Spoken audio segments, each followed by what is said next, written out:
Panahon na para sa isang malawakang reforma ng ating party list system. Ito ang panukala ni Senator Bam Aquino sa kabila ng umano'y pagmonopolya rito ng mga malalaking angkan at maging ng mga korporasyon.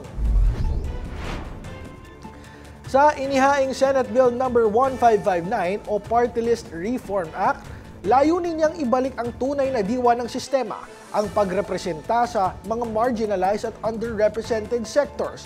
Ayon kay Aquino, malinaw sa mga datos ang pang-aabuso ng party list system ng mga may makapangyarihan.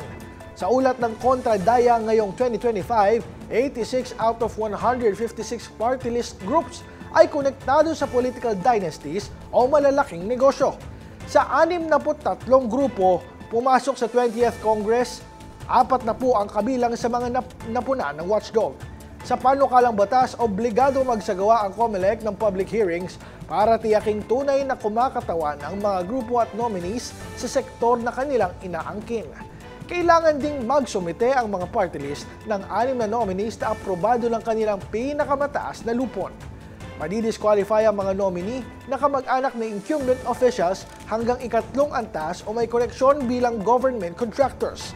Sabi ni Aquino, layo ng mga reforma na bawasan ang katiwalian at pigilan ng paggamit sa party list bilang backdoor para sa kapangyarihan. Dagdag pa niya, sisiguraduhin ng panukalang ito na ang party list system ay para sa nakararami, hindi sa ilan lang.